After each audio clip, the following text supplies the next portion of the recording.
What's going on, y'all? Welcome to Breaking the Kernel. I'm your host, Albert, and Michelle here is one of my favorite authors right now. One of my favorite indie authors for sure. Because I told her this before. I want to make sure I give you props for this because I myself am not the biggest reader out there. I do read my books. It takes me a lot of time. But I want to say, when I picked up the North Tower, which was very coincidental because I just happened to be at Barnes and Nobles and I saw a stand and I saw an author right there, very passionate, different books, loved to spread. There's a separate table too that was a little bit off that had like a lot of your books on it stacked as well. And I was like, "What's going on?" And we engaged in a really great conversation. So I had to pick up the book, and you were really generous enough to sign it. I have not put it back down since then. This book has passed hands in this house. I'm telling you right now. I want you all to know I'm not trying to like over exaggerate this. We are not readers in this household, but this is really one of those books, and Michelle's one of those people. Thank you for joining the podcast. How are you? Oh my gosh, thank you so much for having me and for all of your kind words. I love that you're passing it around. That's really exciting to me. But yeah, I'm doing good. I'm thrilled to be here and to be talking to you again after so long. Yeah, 'Cause I think we met in end of June, end of I was July. wearing short sleeve shirts, so it was definitely warmer. It was warmer than it is now. I know that much. Yes. But yeah, it's been a while. I'm happy you're doing great. And speaking of your books, because not just one, something that I always really wanted to ask you and get more in depth, I guess, really was what went like, what, how did you get into writing? I mean, because one thing I really credit you for while I'm reading this is that you really transport me into whatever world that you set up, right? Like speaking specifically for the North Tower, the one I read, is that I think you use a lot of great descriptive words and the way Thank you you. transport me, even with someone that's not a reader like me. So for me, it's harder, I guess, to imagine the setting, to imagine these characters and all these things. But you use really great descriptive words and really great ways to set up the world in every scene when the dialogue is going between characters. So when did you get into writing? Oh, the first story I ever like actually typed out, or I actually started handwriting them all, was when I was 13. But before then, I had little tiny sticky notes and little stories that I had in my brain. But the one at 13, I was like, oh, I actually kind of want to remember this and go back and look at it later. So I decided to actually write it down. Was when I was 13. Was the first original one. It will never see the light of day. Oh my God, it's terrible. But it is there in the Michelle universe. So when you're going back to going back to that teenage, right, teenage age with the writing and doing these things, and obviously your world for anyone that's 13, like their world is a lot more limited than as obviously us as adults. So like Oh, for sure. it's just so to spin off the question when you're writing back then, what was the feeling like that made you like, okay, I want to continue doing, like, was there like, oh, I really like these, like writing about characters, or was it like, oh, I really like set up these fantasy worlds, like if you can remember, was there any moment where you're like, or anything in particular when you're writing where you're like, okay, this is something I really do like about writing, and then eventually just kind of like got more well rounded with it? Yeah, I mean, it was just so natural to me to write down my daydreams. But with the Royal Trilogy, The North Tower is the first book of it. With that series specifically, I just had a question that I wanted answered. I'm have been and always will be a very avid reader. So back then, I read a ton of stories. I still do. And the question that I had was, I wanted to know what it would be like if the good guy was related to the bad guy. So Charlie is our protagonist. How would her story be shaped knowing that she's related to Lawrence, who is the overall antagonist of the trilogy? And so I had that question, and that really developed the story of me answering it. And then I grew up on stories like Harry Potter, Percy Jackson, Chronicles of Narnia. So a lot of magic and fantasy, and all of that background had me ask a lot more questions of, well, can you run out of magic? Can one magic user have more magic than another? What does a lot of magic do to the world around them? Does it affect the user itself? And so all of those questions kind of formed around that main one of, what would it look like if our good guy is related to the bad guy? And then 3 books later, here we are. No, that's great. I think that's something that's really, that lives through your writing, is that like as someone who's like read it and then going through it again, yeah, I'm starting to pick up like a lot of the nuances and a lot of those traits that you just listed about when it comes to your characters, and and just like seeing where you want to go with the story, and then how you kind of like set things up for the next one and the next one, and like these events, which someone as a writer myself always found that I still struggle with to this day, is like doing some executing in some of those lanes. So seeing you do it, and like actually being able to like converse with you, I'm like, okay, I started to see like the vision right there. So that's something I really appreciated. And it um wasn't like a one and go either. Like I've been writing this trilogy for 11 to 13 years. So like the first oh, wow. draft is significantly different than the book that you have right now. And as it should be. First drafts are never great, but the goal is just to get the words out so you can shape it later. But I wrote the whole trilogy before I started publishing, so that way I could go back and add those little Easter eggs, those little seeds that would grow for the climax of the North Tower. But also, there's little Easter eggs for stuff that's going to happen in the third one too. So thank you for the compliment. But it wasn't just like one and done. It's perfect. Here we go. It took a hot minute to get it to where it is. And actually, I think that's a great segue into the next question, because I was going to ask like what the motivation behind the North Tower is, because I feel like when I read this, like you said, how long you spent on it and really grinding out, and the fact that you like really is like, okay, let me write multiple and then like go back, because at least from my experience, like usually people write the first one or the second one, like just go kind of book to book, or like, and then that's where kind of the struggle comes, and sometimes like really years of difference between releases and things like that. So what was the motivation behind the North Tower? How did you get from, okay, I'm writing about these daydreams, and I'm doing these writing exercises, and then eventually it turns into, hey, like I'm going to Barnes and Nobles, all right, I'm one of them, so I got my book out here. Like, talk to us a little bit about the motivation behind the North Tower. I loved the story that kind of came out of that question of good guy being related to bad guy. I love Charlie. I love, which I think is kind of like a controversial statement to have, of like the main character is my favorite. Usually it's like the side character or somebody else. But I really enjoy being in her head and seeing how she handles situations.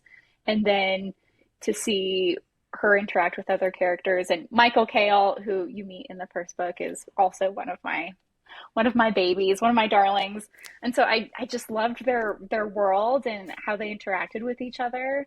And I wanted to share it with people, because I think that's one of the best things in the world, is when you find somebody who's read the same book as you, or watched the same Yeah. TV show, watched the same movie, loves the same sport. Like immediately you have a friend in the first 3 seconds of that being realized.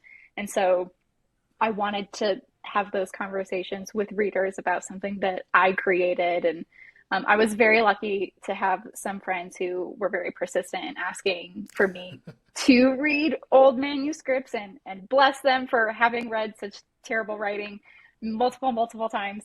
But they really spurred me on to be like, this is good. Other people will read it, and they will want to read it. You should do something with it. Because I think if it was just me, it might still be on my computer as just a thing that I would go back and read by myself. So the support of people really helped, and the fact that I just wanted to share it and talk about it with people, and just welcome people into this little world that I had created. Well, hey, shout out to your friends, because I'm enjoying your work. So shout out to them. Shout out to you and them for real for that. No, that's Shout out to that's a Jess. beautiful thing. Shout out to Jess. That's a beautiful thing though, because I I think we talked about this when I first met you. Is that also like for me? 'Cause I wrote a poetry book that kind of hybrid Yes. as a photo book as well, and like I had a lot of reserves about publishing that, especially because poems really are, like, at least mine are very like intimate to me and who I am, and then release it to that world and stuff like that. Was something that I was like, oh, I don't know if I want to do that.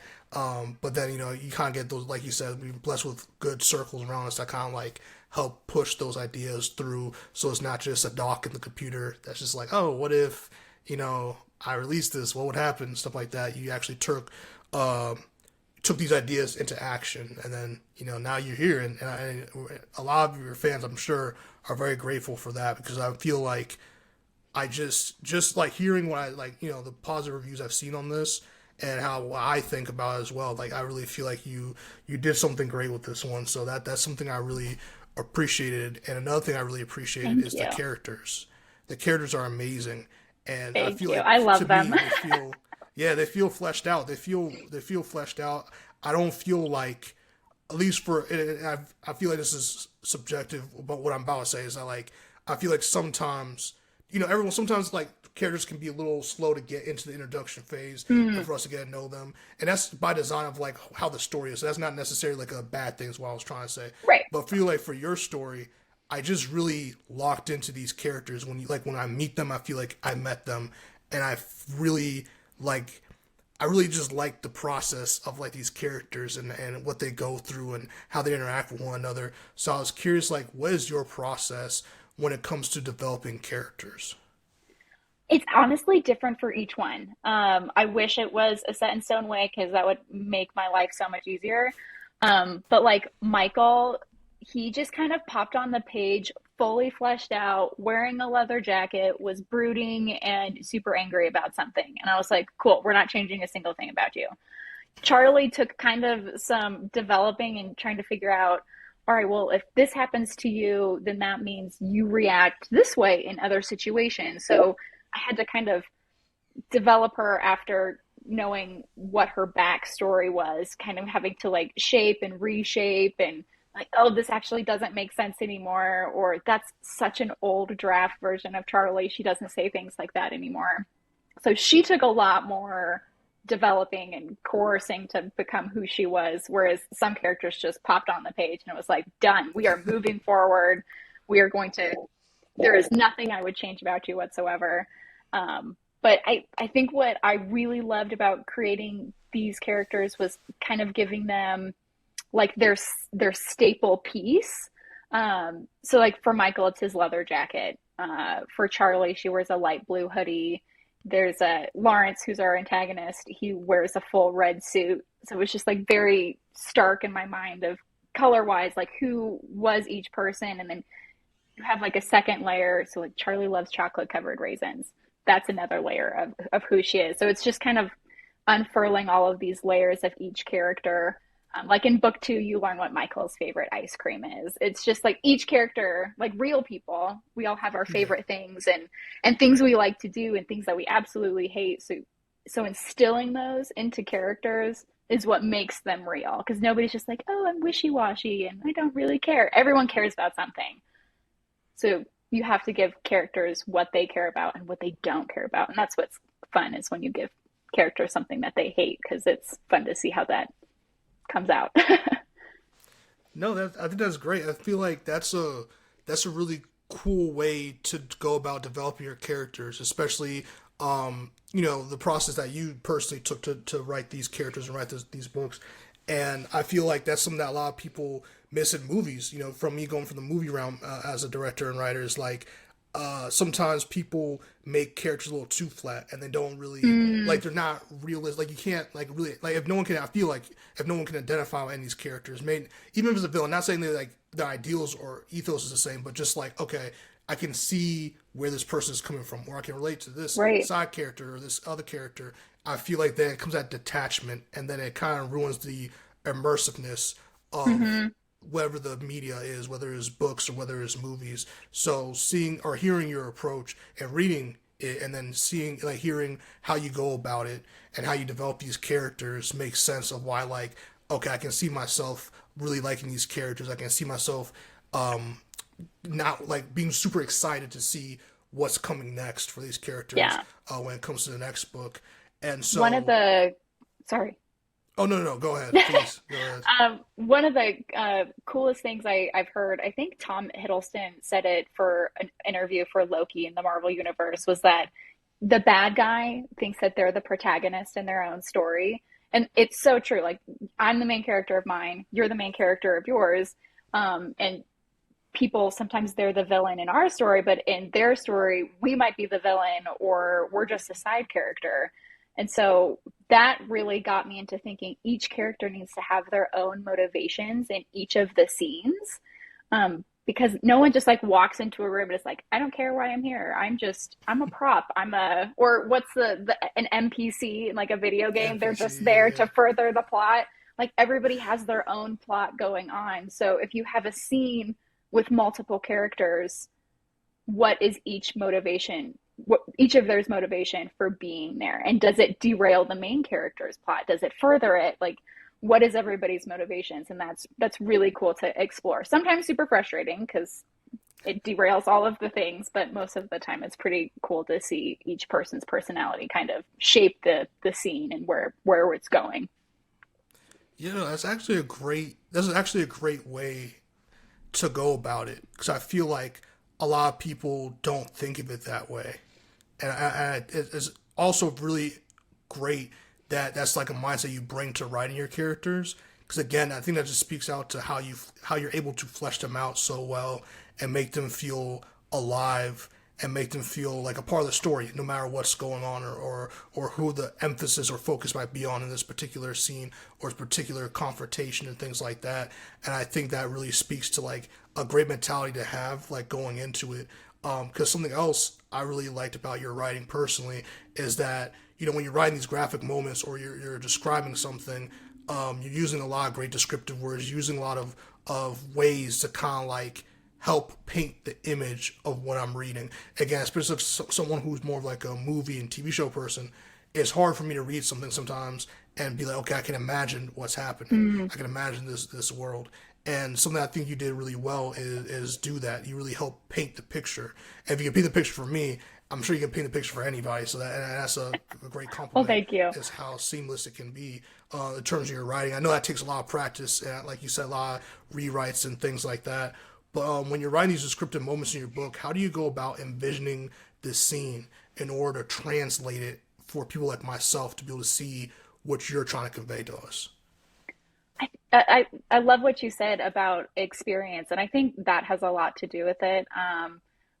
When I first wrote the story, starting it at 15 is when I started writing The North Tower. I didn't have a ton of life experience or sensory words, just because I hadn't lived a lot of this. I mean, nobody should live the situations that Charlotte goes through. I will say that it's terrible. She goes through a lot of hard things, but I hadn't learned what the words to some of those situations. And so as I've gotten older and I've grown up and I've done different things, I've kind of collected different experiences and different words to use them.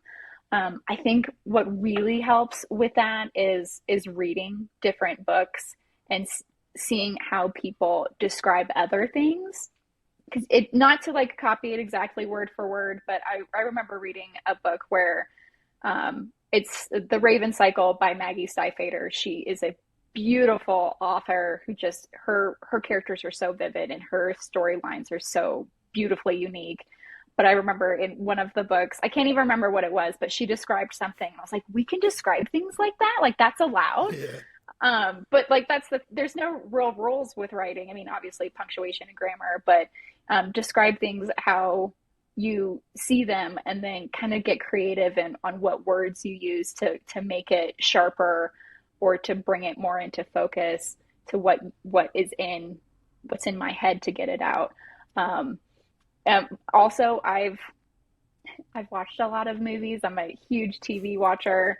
And so being able to see a lot of different scenes, to be able to like pause it and be like, all right, in this battle scene I'll just use Age of Ultron, great film, where there's all of this fighting going around to Wait, stop and, wait, wait, oh, here we go. wait, wait. No, I swear.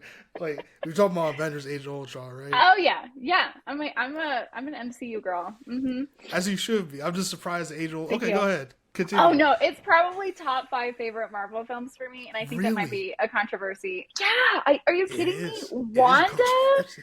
ripping out Ultron's heart, like Okay, that's yes. cool. Yeah, you're right. You're right. See, Okay, I'm a respect. huge fan of consequences, and Age of Ultron Okay, is the consequences of the first Avenger movies and true, all of the other ones true. that come up with it. So I love seeing, oh, this is what you have to deal with because of all of the other stuff that you did. Like you did destroy New York. There has to be Yep. some ramifications behind that. Yep. So that's one of the reasons why I super That's love that fair. movie. Respect. Respect. Thank you so much. And I know it's a weird one to choose, but also No. Vision, Paul Bettany's Vision, like come on. It's so good. The hammer scene where they're all trying to pick up Yeah. Thor's hammer, like come on. It's so Yeah. good. Respect. Okay. I see Thank you. you. Go ahead. My bad. I didn't mean to break your train of thought. No, no, I will talk about Marvel any day of the week. But like stopping it in a scene where, like, obviously, I'm never going to be in a battle surrounded by robots, or who knows, maybe that's in the future. We don't know. It could be. Um, Them Tesla's boss are kind of crazy, but go ahead. oh my gosh, they're so creepy looking. They are. But yeah, to pause it and to look at it and go, okay, what do I see? And there's ash, there's smoke, and then kind of distill it into the five senses. That was one of the best writing advices that I got. Was in each scene, four of the five senses should be present. Like obviously, not all the scenes you're tasting something, but like in that scene, what are you seeing? What are you feeling? What are you smelling? What are you hearing? Can you taste anything? And based on those, that really brings the scene to be vivid because not everybody's going to be like, oh, yeah, the sun was hot. Well, great. What else is happening around you? You have to kind of like paint the scene with sensory Yeah, words. that's true. No, I feel, wow, yeah. You took me down a rabbit hole. We want to, yeah, like a good rabbit hole. Like that's that, yeah, Oh, you're right good. about that. You're Glad you right enjoyed the about that. journey. That's a lot to think about because I feel like it's one of those things where I feel like sometimes I always tell my friend about this is like the people who concentrate on the smaller details when it comes to something like what we do, whether it's movies, books, anything of the creative arts, the small details that other people wouldn't necessarily spend as much time on is what can separate certain people or certain works of fiction and all these different things, Mm-hmm. nonfiction books, all the whatever you're working on. And I feel like just hearing your thought process about how you think about it, how you like materialize it for us as the readers to enjoy. And that's something that not everyone does all the time. That's something that's like, especially I feel like in our space, like sometimes it's everyone for various reasons. Some people sometimes like deadlines, or like sometimes it's like okay, I Mm-hmm. kind of just want to get this out, or like sometimes like I can explain this and here instead of like no, but this is the moment right here, and to help the moment breathe a little bit and to help Ooh, you I really love that. thank you. I try my best, I try my, but There's that to let a poetry moment coming out of breathe. you already. That's see, yeah, I can't shut it off. But yeah, let the moment breathe a little bit and let people kind of sit in this moment and like enjoy these characters. Whether it could be a play frame. Really, I always think of it like a play frame because in comedy, it's always a play frame that people know. Okay, in this moment we're joking or we're doing stuff like that. So like when you Mm. have these moments in your book, you want to let people breathe. It could be for comedic effect. It could be for drama, and I feel like sometimes that's sometimes the where MCU even struggles with sometimes is that instead of letting moments breathe, like let's say a death happens, it's like okay, there's a joke in there. It's like no, you should Oh my let it gosh, breathe a little yes. bit. You should let it breathe a little bit so we can like enjoy this moment and you can make a call back to this later that can be a joke or something. But right now, this Yeah. is like a serious moment or action moment, and you need to give your audience some time to breathe. So Well, that's why hearing the how you went, earlier that was good. MCU movies were so good is because it hit Yeah, those beats. It gave you that drama and that moment to yeah, soak it in, and then we'll throw in a joke in there, but then we'll keep on going. Versus some of the later ones do rely on jokes a little too much, but a lot. Well, yeah, that's being yeah, just generous. a little too But much. yeah, yeah, They're that's getting very better at it. true. I think they're reeling it back in, but yeah, I totally get that. Yeah, I think Shang-Chi was one of those movies where I feel like they did a good balance of that. And because Mm, a lot of dramatic moments in that they have to let it breathe to help the yes. character grow and do some things. So I felt like they did a good turn there. And then Thor: Love and Thunder happened. But besides that, Yes. I feel like I feel like they're on a good track. Yeah. Um, but something I also wanted to ask is like, how does it feel to travel? Talking about you now as an author, right? We talked about the book, we love the book, but you as an author, I know, I just want to know how it feels to go around and be like, yeah, we're hitting Denver here, or we're hitting Maryland here, or we're hitting this city or this state next. Like, how does it feel to just go around these different Barnes and Nobles and be like, boom, there's my book. That's hard work. That's like decade upon time of like I'm sure a lot of late nights, early mornings of writing, and you do all this work and you publish it online and you publish it here. How does it feel to go in a store to promote your book, to see it on a shelf, to see people come up to you, ask you like, what is that feeling like? Oh, it's so surreal. I think I'm still in the pinch me phase of when somebody buys, like, takes my book away from the table. There's a part of me that's always like, if you don't want it, it's fine. You can just leave it here. No hard feelings, whatever you want. It's very surreal to me that people not only pick it up, but then take it to the cash register and then read it at home.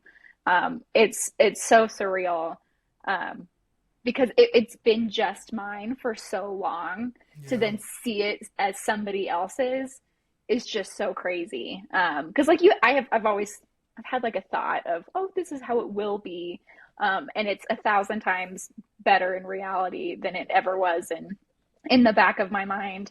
But yeah, going to Maryland, where we went, was yeah, the first out of state one that I've done. Um, really. yeah, so that was the first one, and oh my gosh, I was so split down the middle. I was so excited. I was like, we're getting it out of Colorado. We're going to somewhere new. Like, these people don't know me. And then the other part was like, you're gonna drive 3 days out there and sell zero books, and then you're gonna have to hang a U and go home. I was very thankful that didn't happen. I did Yeah. sell quite a few, and I was very pleased and very thankful for all of the copies I sold. But I was definitely like this two-sided conversation of like, yay, and like, you're an idiot for taking time of work off for this. Nah, I think the fortune, for the bold really is like you. First of all, I didn't know. I remember you telling me that you drove, and I thought you were insane. Not for the fact of doing the act. That's commendable and that's awesome as hell. I've driven not all the way to. I've driven like from here, Maryland, to like Chicago before, or like Toronto Okay. before, and so like I first of all I hate driving, so I couldn't even imagine like doing that with that much anxiety of like I'm going there to sell like this, like just all that emotion just shows like how much you believe in yourself, but also like your work and how much you enjoy it. That's what I'm trying to get at, because that's really awesome that you're like, okay, I'm gonna go somewhere that I don't really know, I don't know market. And the story you picked too was just funny because like all of them is like that one I really think was like a pretty good location for like for what you're doing. It might seem very random to many people who are not even from in this state in Maryland. Like that's a very random city to go to, but I think the people in that community like really love books because there's a lot of bookstores in that city, like a lot. So I Yeah. think you picked like a really great one. Did you do any research to it, or was it just kind of like throw it to the dart and like see what's Yeah. good? I have two friends. Well, I'm friends with a whole family out there. Gosh, Jess, okay, okay. Aaron, and Lauren, and their cousin Catherine. They're dear, dear friends of mine. They're part of that core group that was like, get this in physical form. So they lived out there. They currently actually still live out there. And so it was kind of Gotcha. hitting two birds with one stone, visiting some dear, dear friends of mine. And then I was like, well, if I'm going to be in the area, let's try to do a book event. So that's why I chose that area, is because they live there. Um, and I was able to spend time with them. They were actually I don't know if you remember, the group of girls that was behind the table with me. Yes, That I was do. I do. them. Yeah, they were my moral support team. That's great. That's what's up. Yeah, no, I think that's because they were first of all they were very kind people. Like they were Yeah, very they kind, are. They're and they they're definitely amazing. you can tell they love and support you because as soon as like people were asking questions, like I peeped and they're like very like yo like nah this all Michelle this is what she this is what it is like here you get this book like you had a great squad. It was a great squad. And it was really cool I just seeing agree. that environment. Like, it was a very chill environment. You're very approachable Oh, good, to that. And there are good, good. authors that I love them to deal. Like when you go to them, they're very great people, but not everyone looks approachable. Even myself, like I'm not like the most approachable human being. So like I Oh, I understand don't that think that at vibe, but all. I think that's your perception of yourself, which is always listen, harsher than what is in reality. And I will say, I have a very intense RBF face, you do and not. I promise you do not. well, Don't I've wait. worked on it because Okay, I was in the okay, wedding okay. industry for about 8 years. So I was a wedding Got you. coordinator, and you can't have a resting bitch face on the happiest day Yeah, of somebody's life. So I've yeah. learned to always have something going on emotion wise so that people True, don't true. think I'm just dying outwardly. So it's taken a lot of practice.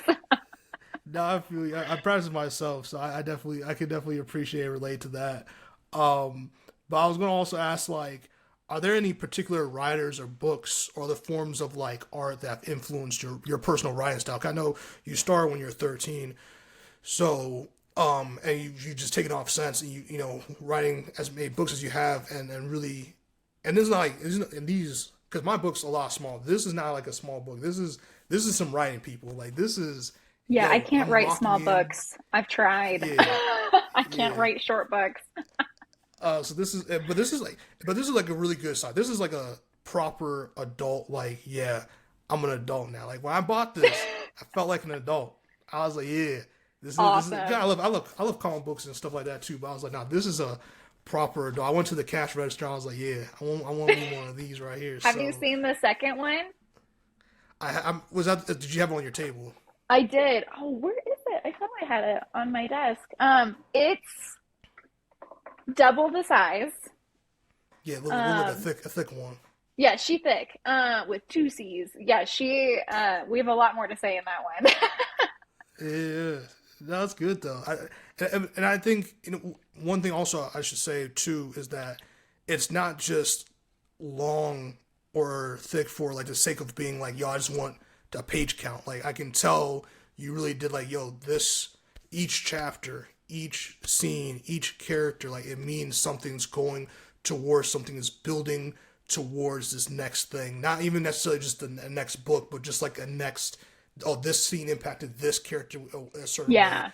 They'll impact this, and I Yeah, each think that's scene should feed the plot, feed character relations, yeah, character development. It needs to have a purpose somewhere. It doesn't have to be directly to the plot, but yeah, character arcs, character bonding, even.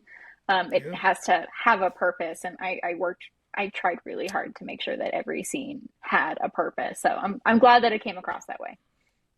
No, thank you. No, it did, and that's why I was always curious. Like, did you have anyone that you were reading, either growing up or now, that you're like, okay, this is someone that motivated me, or even like something I took some lessons from, or just something that like really picked you up while you're like brainstorming ideas or stuff like that, like any other Uh, authors. Yeah, I mentioned earlier Maggie Stiefvater and the way that she uses words to describe places, people, things, was really freeing to me to be like, I can just describe this how it is in my brain. And if it doesn't make sense, we can work off of that and try to make it make sense. But to just, this is my flavor of writing. So let's stay true to my voice and how I do things. Because I had an editor who was like, you can't, nobody talks like this, nobody thinks like this. This isn't how emotions are. Well, that's how I feel emotions in my body, Mm, in my life, and that. So obviously, I'm going to write from that yeah, experience. So I tried to write the way that she wanted me to, and it came across as very dry, in my opinion. So I yeah, going back to Maggie Stiefvater and her voice and the way that she wrote, I was like, I want to stay true to my voice and the way that I describe things. And then Erin Morgenstern, she wrote The Night Circus and A Starless Sea. Her writing style is poetry. It's just so beautiful and descriptive. And that really inspired me to like sit down and like hunker down in the details in the immersive world, the sensory world of each scene, to not be afraid to spend time on what the room looks like, yeah, what the feelings it provokes in each character, and how that drives different things. Just I really loved seeing that. And then kind of a different genre type, Rick Roydan, he wrote the Percy Jackson series. His characters are so vivid and they're just so stark from each other. Like there's no confusing who Percy Jackson is and Grover. Like they're so stark, and just seeing how they bounce off of each other, I think really set me out to when I started writing was I want my characters to be that vivid, that descriptive, that fleshed out and just full rounded. Like so when you go back to the series, or like when he's done quite a few spin-offs which are awesome, it feels like you're visiting an old friend because they're the same, but they've also developed a little bit from their last series. And I fully believe characters should be different people in each of their books because of the things that they've gone through. So when someone's like, "Oh, Michael Cale is my favorite character," it's like, "Well, what version of him? Is it in book one? Is Michael Cale in Okay. book two? What about Michael Cale in book three?" Because Got you. each book he's gone through different things, so he should be a little bit different. Like think about us in real life. You know, I'm not the Yeah. same person that I was last year, 5 years ago, 10 years ago, and so that should translate over into stories because situations and things alter who you are, and it happens all of the time in every single day situations, so that should be reflected in characters as well. Yeah, that's hey, that's deep. Actually, yeah, and that's interesting. Yeah, no, because I feel like first of all, that's great things to take away from other authors who inspire you or you enjoy their work, and then to like take it into your own and like make it your own, like your own way of like, or your own like writing philosophy, I like to call it, or like add it to like Do I how you like want that? to do, make it your own. Is you know what I'm saying? I try my best. I'm 2 for 2 right now. I try my You're best, doing good, you're doing and great. and to use that like to use that to your advantage and like kind of like like I said, make it your own is the most important thing because it's always easy to like get motivation from others, especially others that have done it for a long time or have very like Mm. New York bestseller, all that stuff. But then to make it your own and apply it to how you can use it and only you can use it, I think it's something that's very unique and it's not easy to do. It's hard. It took me years to do that in terms of Oh, for filmmaking. sure. Yeah, so it's not easy. So that's so I want to commend you for that. It's just being able to do that because I feel like all those things you're talking about, like all those lessons and all those things that you incorporate into your own writing philosophy, helped you do the different like edits to your book and like helps you really finite, really like get that to chisel it out, make it to like okay, this is the product I'm comfortable with releasing, and like this is the product I'm really proud of that I Mm. spent time on, and to get it there. I think that's important, and so that's why I also like want to ask, what is the most rewarding and the most frustrating part about writing a book, in your opinion? The most rewarding is, oh gosh, it's when it all clicks and you figured it out how to get from point A to point B. When you have all of the steps, you have all of the scenes, you have everything that you need to get from where you are to where you want to go. There's it's like magic. Just when that moment comes, you're like, this is what it's gonna do, and then it just like pours out of you. There's nothing else like it. The most frustrating part is kind of the flip side of that is when you have it in your brain, you know where you want to go, but you just have no words on how to get there. Like you're sitting there and you're like, I need Charlie to do this thing, but I don't know what words to use to actually get her to point B. And writer's block is a good way to describe it. It's just, I know where I want to go, but I'm just so focused on what words to use that it holds me back. And so one of my favorite quotes is, and I can never remember who says it, but I am constantly putting sand in the sandbox so later I can build sand castles. And that changed the way that I wrote forever because yeah, let's just get it out on the page and I can go back and be nitpicky as hell with the words afterwards, but I need the words to be there first or else we're just going to stare at a document for forever because I can't. Okay. I'm too perfectionist on what words to use. We can always go back, but you have to have something to go back to in order to do that. No, that's yeah. You got bars, bro. You got bars. I'm gonna write that down. That's something that Thanks so much. I definitely struggle with writing a script. Like when I think yeah, when I first met you, I was almost yeah, I was in the middle of editing my first feature film. So like Yes, that's writing right. that writing that was like tough, and that's part of the thing that you were saying like about planning it and writing it out. I did a documentary, so it wasn't like really narrative driven. So I didn't have to like write a bunch of like dialogue basically. Don't sell I had yourself like clear short. dialogue. That's still awesome. Hey, thank you. But in terms of having like to go back to rewrite, it wasn't like I had to like rewrite dialogue, but I did have to like go back and think about okay, like you're just saying about okay, do I oh I'm really perfectionist about this, I want this. But I was like, okay, there needs to be something to go back to in the edit. There needs to be something. So I need to like film. I can't just be like paralyzed by all this over analysis I'm doing. Mm-hmm. I kind of have to like go out there and like do that. And so yeah, that definitely hits very deep, and I could see that being like writer's block, especially like when I'm writing scripts or something. That's definitely something that is definitely I think one of the most frustrating for any writer. To be honest with you, it's Yeah, something you're that's like crazy. paralyzed by your own expectations, and you just Exactly, you need to be silly. Is maybe a better way of saying it is you need to be bad in order to be good. Just get it out. It's gonna suck. No first draft is exactly. magic. Um, Yes. but you can shape it later. But yeah, just give yourself permission to be bad. That's real stuff. Especially it even comes to like I apply to jobs all the time. Like you gotta be bad. You're gonna be bad at this thing. You never done this thing before, Hmm. or you never done it to Oh this yeah. level, or something like that. You gotta give yourself grace in Oh, that for sure. situation. Yeah, you don't know Um, everything, so it's okay to ask questions. It's okay not to know the answers. It's okay to ask questions to get those answers and to make mistakes, which is something I'm not very good at, but we're working on it. hey, I remember like 30 seconds. I asked Michelle a bunch of questions, and I still DM her a bunch of questions. So like you don't know what I'm on. So like yeah, I'm one of those people. I'm a very like curious individual when it comes to it. Which is such an But awesome thing to have. So I love shout out to my mom, get it from her. that. Something I am curious about is we talked about your book.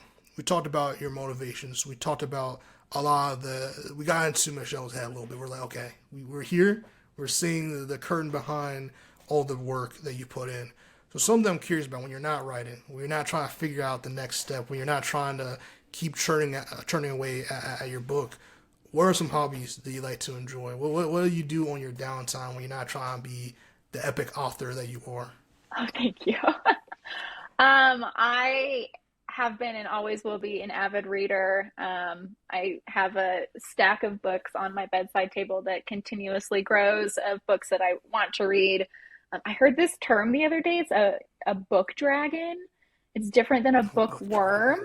You just like hoard books. And yeah, I have one hobby of buying books, and then the other hobby is reading them. I'm also an artist, so I drew the cover for the whole Royal trilogy. Designed Really? all of those. Yeah, and then this canvas Okay. behind me and the vines on the wall, I've painted and designed. So I have a little art studio in my basement that I frequent very often. So you like a Leonardo da Vinci? Like you? Oh, I wouldn't go that far, but I do Now hold definitely on. enjoy. No, hold on. We're gonna dissect this a second.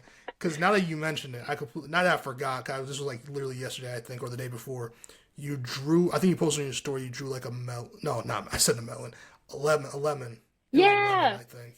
And Hmm. then I think before that, it was a house or something.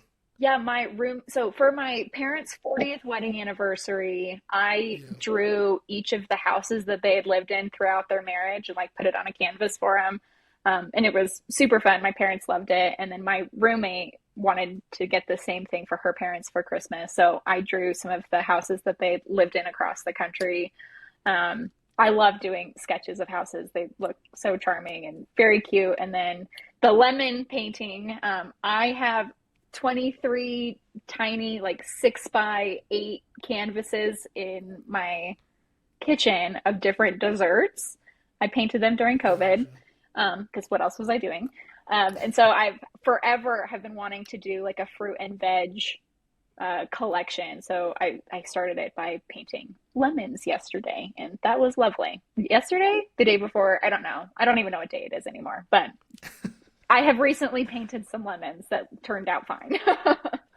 I need y'all to take my word for it. Whatever you, unless you're an artist, right? I'm talking about for me, talking to people like myself. Whatever you think of, like, oh, Michelle drew a lemon. No, no, no, no. You need to understand, or painted a lemon. You need to understand. This was good. Like, I'm not talking about some like, no. Like, you have to understand. I was like, what the fuck is going on here? I was Well, honestly thank taken you. aback because I saw the house thing first. I was like, I knew that you drew that, but at the same time, I was like, these look like some like, are you an architect? Like, are you some design? Like, I'm not even trying to Awesome. I'll take it. I'll over take it. exaggerate. This Thank was you. really good. And I saw the lemon. I was like, all right, what the fuck's going on? What's going on? Because I was like, you can't. This is too much talent. This is Oh, too much talent going on right now. You got well, thank books. you. You can draw and paint. I'm not. It's not. Especially like if you're talking about you painting the vines behind you, then obviously you're not bullshitting. You're telling the truth. So that's good stuff, man. That's a heck of a hobby. Thank you. That's a heck of a hobby. And before my parents get an idea, I cannot draw. I cannot paint. You're not getting no childhood homes. You're not getting no nothing. Just hey, I'm gonna go to Home Depot, or I'm gonna go to like Best Buy or something. Get y'all some gift cards. You know what I'm saying? We'll think of something creative. But in terms of paintings, bro, that's why Michelle's who Michelle is. But see, your That's what skill that set is. is poetry. Like, I could never write poetry. It's just not where my You, brain you say that sits and now. acts. So the fact that you have a whole different skill set, and that's awesome. I appreciate that, but I've wanted. I wish I had it. I really wish I had it with me so I could show you how bad I am as an artist, bro. I had. I'll never forget this story. I was in like seventh grade maybe or something, and you're in elementary school. You have art classes and a lot of this different like all this stuff, and we had to do a self portrait painting. And when I tell you, mine was so fucking bad. And I'm okay. It's okay. I can laugh at this because I'm just that's just not something I was blessed with. It was so bad that I came in one day. I came into class one day when it was due, and my art teacher like painted it. Like she just like she took my painting and actually made it look like me. And I still have it No. somewhere, but like yeah, it was. I mean, that was like it was, and I knew what I was doing. I knew it was bad, but I was like, listen, because she knew I was trying. I was like, bro, I cannot do this. I was telling her, I was Oh like, my gosh. I can't do. I'm not inclined like this way. So You like can't she touch like another person's repainted it. canvas? That's insane. No, you have to understand. It looked like I never. It looked like I didn't know who I like. It looked like I told a 6 year old boy to be like, okay, you can only look at me once, and then you have to draw me from memory, and that's what I did. And Well, that's what so shout out abstract to art her. is, right? Like, it's a different art style. Yeah, that would be all good if that was the job. But she was like, hey, I just want you to try. And we're all like seventh graders, so she's not expecting like Picasso, but she's just like, hey, Right. try your best. It looked like she didn't see me try every day like my damnness to do this thing. She would have thought I was fucking around. It literally looked That's like awesome. I did not try. So she was like, you know what? Just so you can at least have this to go home to, I'm a redraw. Like, and to her credit, she like took the same colors. Like she like literally like just restructured it to look perfectly like 13-year-old me. So I was more impressed by that than anything else. I was like, that's crazy because I will my say I've original taken was art also bad. classes, so it's not just like I woke up one day and was like, we're gonna paint some lemons on this Yeah, canvas. I have taken but like, classes and I have practiced over many, many moons. yeah, So and I've done so too. But there's levels, and you're there. So that's shout out to you, man. That's well, it's not thank easy. you. So that's why I give you credit for that. The last question I really want to ask you before we get out of here is like, what are what are some goals you personally have for that you comfortable sharing, of course, that you Yeah. have for yourself as an artist? Like, and second part of that question is like, did you always like have goals for yourself starting out before you even released your first book, or was it like, okay, now that I'm on the ground running, now I have like goals I can actually like see myself having, like, down the line? Honestly, I think I'm just here for the ride.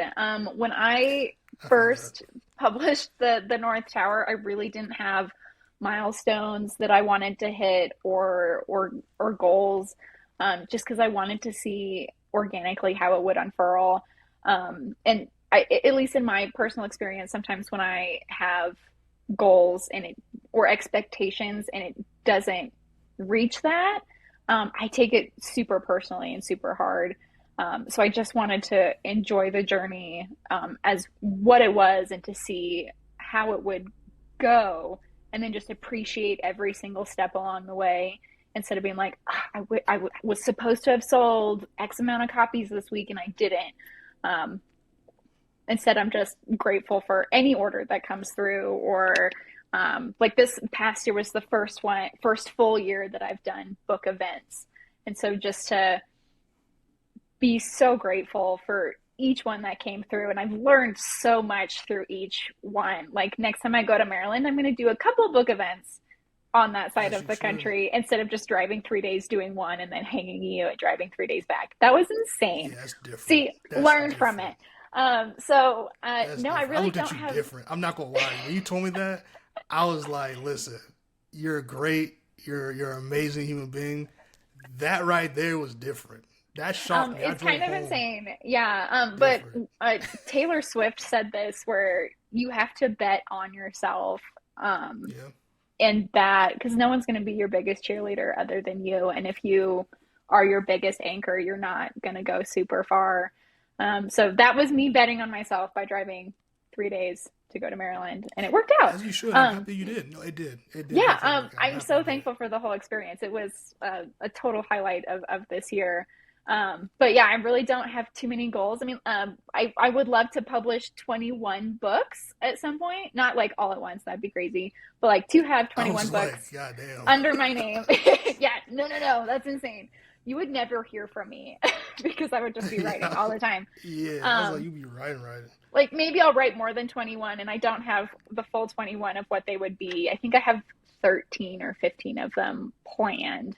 But that's kind of like a soft goal of just like, I like the number 21. It's one of my favorite numbers. Why? I have no idea. But that's a soft goal. It doesn't have like, by the age of 40, I will have 21 books out. It's just like, whenever it happens, it would be nice to have 21 books out. But yeah, I'm along for the ride and thankful for whatever happens along the way. No, that's again, that speaks to your work ethic, your how humble you are, and just how much you appreciate and you don't take for granted what you're doing. Like I would say, like for me, it took a lot of like over time and like a lot of like really self reflection to really like before I even got my first book out, truly grasp how thankful I am and just kind of like really appreciate what I was doing and stuff like that. Because I'm very Mm-hmm. like next instead of like really sitting and like appreciating it. And so that humbleness comes in. Like so, it took me. I'm trying. It took me a while to get to that. To get to, even to this point, I still have a lot of room and places I want to grow Oh, into. don't we Like all? I Oh my think, gosh. yeah, and I think it will reflect in my writing too. Hopefully, that like my maturity that I've really gotten around the way, and just like more of a thoughtfulness is something I'm always trying to work on more. So that's something that I'm hoping reflects into my second book. Well, and that's the exciting thing, And right? Is like your yeah, writing style progresses as you do. I mean, it's kind of frustrating because you're like, I'm such a good writer now, and back then I really wasn't. But that's the exciting part is like you'll only get better the more you practice the craft of writing and the more life experience and lessons you've learned. Your writing just gets so much better for it. yeah, no, I agree, and that's why I was surprised when you said that Maryland's your first time like going out of Colorado and like really like you promote your book because to me you look a pro, you look like you were doing it for a minute. I'm like very honest with you because like Yes. I was like just before I approached up to you, I know I saw you talking to like other people and stuff like that, and like just how you conducted yourself and how you're able to speak to people of all different ages and how you're able to like explain your book without stuttering because I would have been stuttering. Oh, that's And taken a lot of practice. I will not lie. My first book event, I like on the whole week leading up to it, the whole drive up, I was like, this is how you're going to pitch your book. Because any other time, people are like, what's your book about? And you're like, I don't know. yeah, I have no idea what this, like, I don't even remember what I wrote. Like, you can't, what? What are words? Yeah, that's the hardest question is, so what's your book about? Things and people, bro. Like, I yeah, have no facts. idea. But so, yeah, I will say I Facts. practiced that a lot, was getting that pitch Yeah, down. Or else I would just stare because you, blankly at them and then they would walk awkwardly away from the table without buying a book. So, because you look locked in, you looked engaged to what you're doing. You're able to answer like a lot of my questions and just questions whether it's about the book or just about being an author in general. So you really conducted yourself very well. So I was like, oh, you thank look. you. You, I was like, this is a veteran. Like you know what I'm saying? Michelle's done this before, I'll take it. and I'll and take it. and that's what. And again, just speaks to your hard work, like you just said, like practicing and just different things like that. So I appreciate you making time for us here. Uh, Please feel free to promote anything you want. This is your floor, be your book, socials, whatever you got going on. Let the people know. Well, thank you. Yeah. Buy the Royal Trilogy. Book one, The North Tower. Book two, The Master's Trial. Uh, book three is in the works. It is written. It is getting edited. But yeah, the Royal Trilogy has its own Instagram. It's underscore the Royal Trilogy underscore on Instagram. I post a lot of silly videos of me writing or talking to my characters or just hard things of being an author. And then my personal one is Michelle and Hagood, and that's where you can see some of my art and the the person behind the pages is kind of a fancy way of saying it. But it's just me living life with my two beautiful orange cats. So yeah. There we go. And Michelle, thank you again so much. Y'all can find this episode on Spotify and Apple Podcasts. We appreciate Michelle for all the time, for writing, for being such a cool person. See you on the next one. Peace.